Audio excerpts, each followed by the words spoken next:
The air that night was electric, charged not just with the brewing storm, but with a tension so thick it clung to my tongue like a metallic tang of ozone, an unspoken temptation. Have you ever felt that a moment so heavy, it feels as if the universe itself has gone still holding its breath, waiting for you to make a decision that will redraw the map of your life? Before I tell you how one night broke me down and pieced me back together, do me a small favor.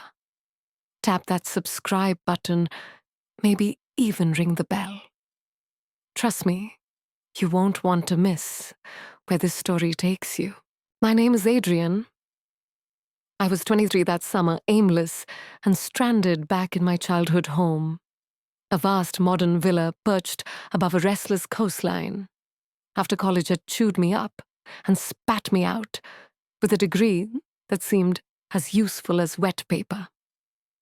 My father was away, as he usually was, on yet another endless business trip, leaving me to wander through the hollow silence of the house with his wife, my stepmother, Serena.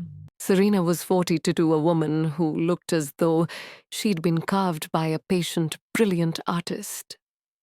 Her eyes held the deep green mystery of an ancient forest, and her laughter could meld the frost off a January morning.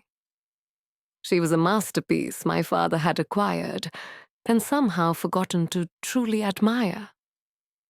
But I saw her. Oh, I saw her that night. The air was thick, pressing down like an invisible hand, heavy with the promise of rain.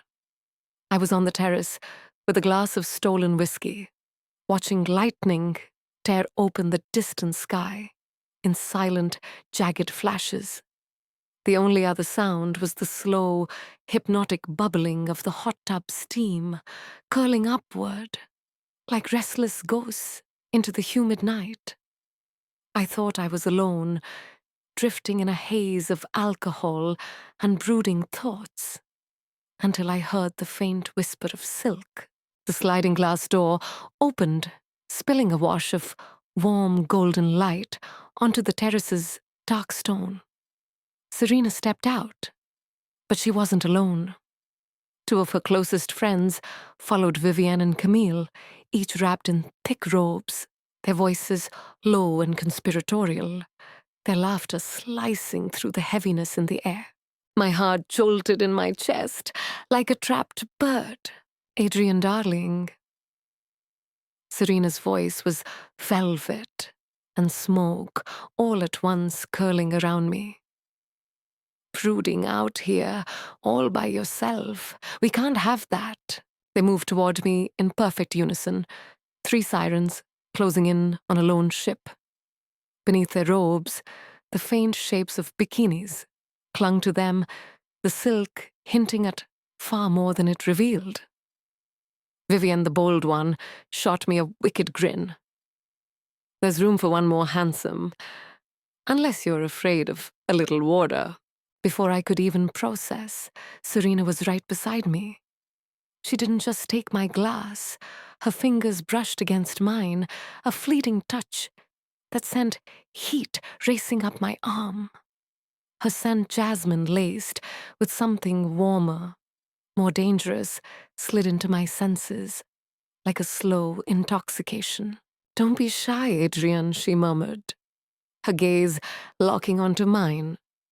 In that single heartbeat, 1,000 unspoken thoughts passed between us. The water's perfect tonight. My mind screamed at me, danger warning. This was Serena, my father's wife, the one woman in the world who was untouchable. But my body was already answering in a darker, wordless language. What would you have done? Be honest. Drop it in the comments, I'm curious. Somehow I nodded. Slow. Willing. Like a puppet whose strings they held between delicate fingers. Vivienne and Camille exchanged knowing smiles before in one graceful, synchronized movement, they let their robes slip to the ground. The fabric pulled at their feet like a second skin. Vivian was all sleek muscle and bright energy, while Camille's every curve moved like liquid silk. They stepped into the steaming water, their sighs carrying a note that felt almost indecent in the thick air. I stayed rooted to the spot, my t-shirt and shorts, suddenly heavy, stifling armor I didn't want to wear anymore. Serena tilted her head, a challenge in her eyes. "The water is waiting, Adrian," she whispered. "Just for me." And that was it. I surrendered. Stripping down to my boxers, I stepped into the heat, the world outside dissolving into the night. The heat hit me like a sudden embrace liquid, consuming, wrapping around every inch of me, seeping deep into my bones, dissolving the last thin layer of resistance I had left. I eased back into a corner, letting the churning jets knead at my tense muscles. I tried to look casual, but my focus was razor-sharp tracking Serena as she lowered herself into the water, directly across from me, her gaze locked onto mine, unwavering. "Relax," Camille murmured, her voice a low, soothing hum that seemed to slide under my skin. Her fingers grazed my arm just briefly, but the touch left behind a spark that burned long after. "We're all just here to escape the storm." Serena reached for the whiskey bottle and refilled my glass, her fingers brushing mine again, this time lingering, tracing a slow, deliberate circle across my palm before releasing me. Between the heat, the whiskey, and the magnetic pull of these three women, my sense of balance, emotional and otherwise, began to tilt. Our conversation flowed with easy laughter and teasing remarks, but beneath it, something more primal hummed. Every so often I'd catch one of them watching me, their glances laced with something I couldn't quite define, something dangerous. Outside, the storm inched closer. The thunder no longer flashed and waited. It growled low and resonant, vibrating through the water, through my chest, through my bones. With each rumble, Serena moved a little nearer. A subtle shift of her hips, the turn of her body until her shoulder was pressed warm and insistent against mine. Her hand came to rest on my bicep, her thumb stroking idly, as if she were testing the waters of something far deeper. I tried to keep my breathing even, but my pulse was a runaway train. Vivian and Camille's eyes flicked between us, their smiles tinged with knowledge and challenge. The air was no longer just humid. It was heavy with an energy that felt illicit, irresistible. Serena leaned in so close, her breath warmed the curve of my ear. "You seem tense, Adrian," she whispered, her voice, a silken thread, wrapping itself around my will. All those muscles tied up in knots. "Don't you think you deserve to let go? Let us help you." A shiver, hot and cold at once, raced down my spine. I glanced at Vivian and Camille. They had drawn closer to forming a triangle with me in its center. Vivian's mouth curved into a smile that sent a slow, dizzying roll through my stomach. Everything around me felt dreamlike, unreal. Then Serena's lips brushed my cheek, barely there, a feather-light tease. Her hand slid from my arm down across my chest, lingering, deliberate. This was no longer innocent fun. This was a journey they had been steering toward all night. Her next whisper was the final snare. We've been waiting for you, Adrian. I've been waiting. Then her mouth found the side of my neck, soft and warm, sending a pulse of heat down my spine. Her teeth grazing my skin with a thrill that made my breath hitch. The outside world, the villa my father, reality evaporated. There was only the water, the thunder, and them. Vivian was in front of me now, her hands gliding up my chest as she leaned in and kissed me. Her lips were confident, tasting faintly of wine and something wilder rebellion. My hands moved of their own accord, sliding to her waist and pulling her closer. As our kiss deepened, Camille appeared at my side, her fingertips tracing down my arm, her lips brushing my jaw. "You deserve this," she murmured, her voice thick with promise. Serena's hand found my thigh beneath the water, her touch purposeful, moving with the certainty of someone who knew exactly what came next. I shifted without thinking, silent permission, helping her as she eased my boxes away, freeing me to the heated swirl of the jets. The sensation against my bare skin was an electric rush pleasure, stripped of pretense. My breath stuttered. Somewhere deep inside, I realized the balance had shifted. It was my turn to take control. My fingers found the tie on Serena's bikini top. Her eyes widened just slightly, with a flicker of delight. I slipped it free, helping her out of the rest. My touch grazing skin, warm and slick under the water. Vivian and Camille, grinning with mischief, shed their own bikinis, their laughter low and bright. Now we were bare beneath the surface, our bodies haloed by the soft glow of the underwater lights and the fleeting flashes of lightning beyond. What followed wasn't just a memory. It was a collision of sensation. Skin-on-skin water slipping between us, the mingled taste of lips, the chorus of gasps and sighs woven into the rumble of the storm. I was no longer simply Adrian. I was an explorer, a pilgrim at a temple of heat and touch. I tasted Vivian's untamed spark, traced the elegant mystery of Camille, and surrendered to Serena's fierce, commanding passion. Each moment was a stanza in a living poem being written on my skin. At some point, a strange impulse gripped me. I stood the cool night air, rushing over my wet skin in a sharp contrast to the liquid fire below. Serena and Vivian moved toward me immediately, their eyes intent, their focus absolute.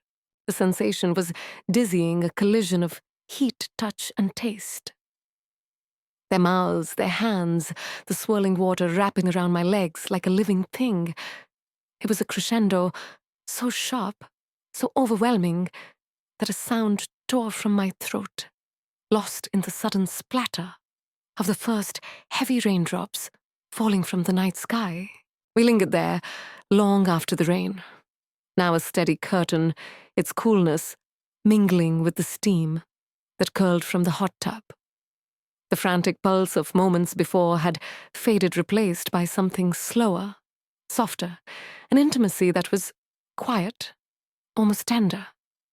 We were just 4 bodies suspended in warmth, surrounded by the aftermath of a storm we had made ourselves. Well, Serena sighed eventually, her voice a contented murmur. That was fun. Vivian and Camille shared gentle smiles, the teasing edge gone replaced with a calm peace. One by one, they stepped out, wrapping themselves in towels, slipping inside with faint, fading laughter. Serena was the last to leave. She paused at the doorway, her robe hanging loosely around her shoulders, and gave me a final look over her shoulder. Her eyes caught the dim light, glinting with something I couldn't yet name. "Good night, Adrian," she said softly. Just 3 words, but carrying a weight they had never held before. I stayed behind, letting the rain soak my hair while the hot water soothed the aftershocks in my body. My heart was still thudding steady and hard. The world had righted itself, but it was no longer the same world. And as I leaned my head back and closed my eyes, a slow smile crept across my face. I was terrified, and I was thrilled. That night wasn't an ending. It was the beginning. The next morning, I woke with a dull headache and a rush of memories, so vivid they burned across my mind like fresh ink. For one delirious moment, I wondered if it had all been a dream. But the faint tang of chlorine on my skin, the ache in muscles I hadn't known I had, told me it had been exquisitely, dangerously real.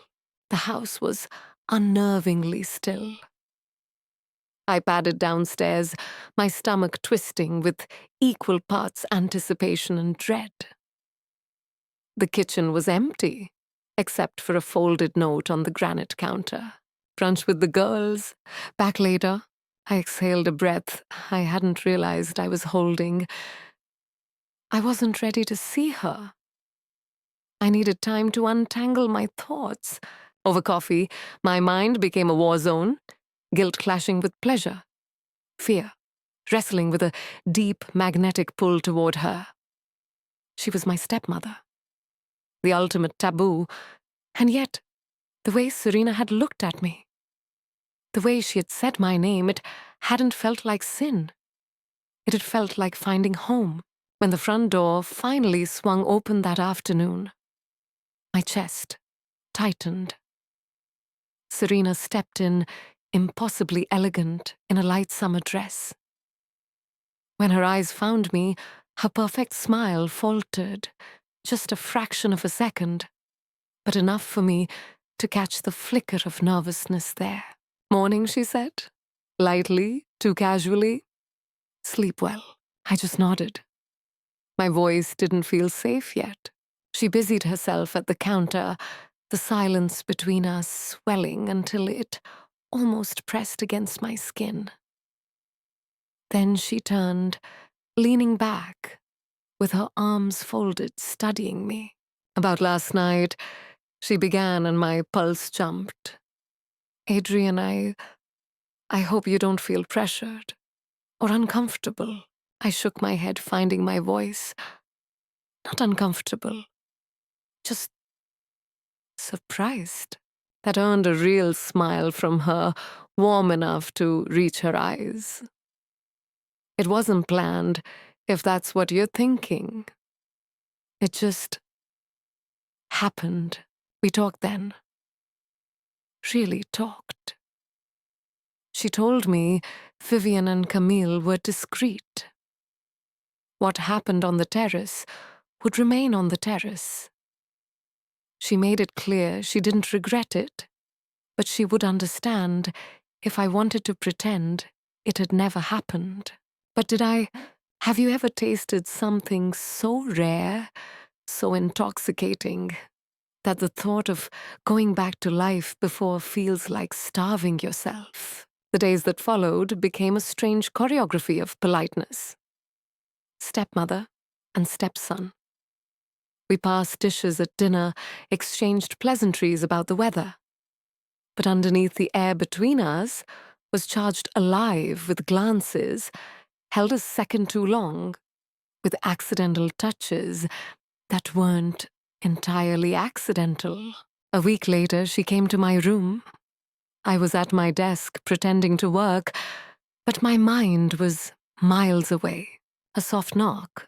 Then she stepped inside, wrapped in a silk robe that hinted at every curve I now knew in detail. I've been thinking, she began, her voice low, as she sat on the edge of my bed. About that night. She hesitated, biting her lip. I was wondering if maybe you'd like to explore that a bit more. Just us this time. My heart thundered against my ribs. In my head, the logical part screamed warnings in flashing red. This was wrong. It was messy. It was the kind of road you knew would end in disaster. Yet my heart and everything else refused to listen. The memory of her hands on me, the way her lips tasted, and that look of complete surrender in her eyes.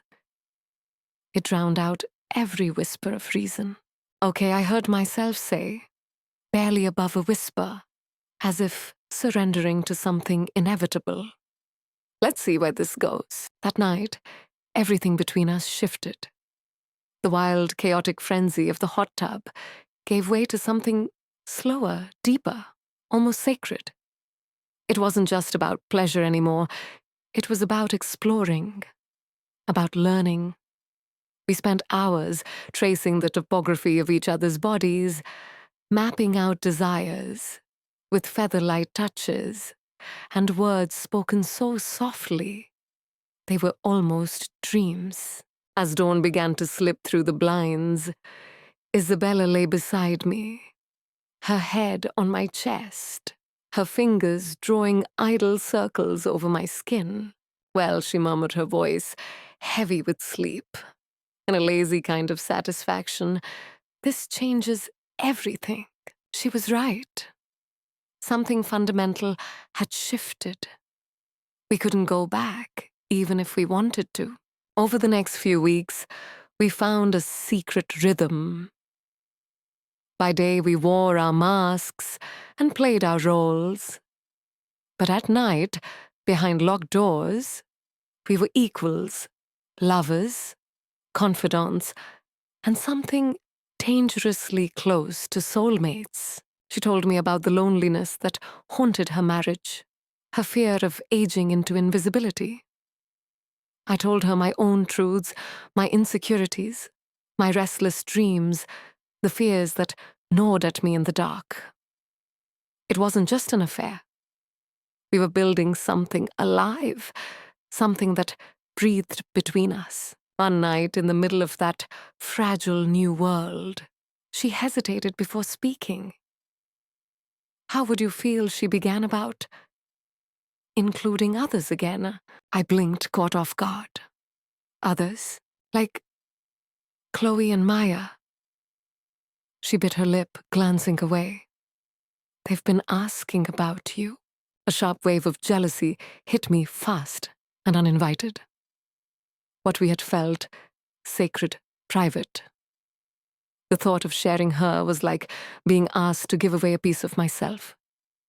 But when I looked at her, saw that mix of hope and nervousness in her eyes, I understood. This was about variety, about adding a dangerous edge to something already addictive. I pulled her close and silenced her half-formed apology with a kiss.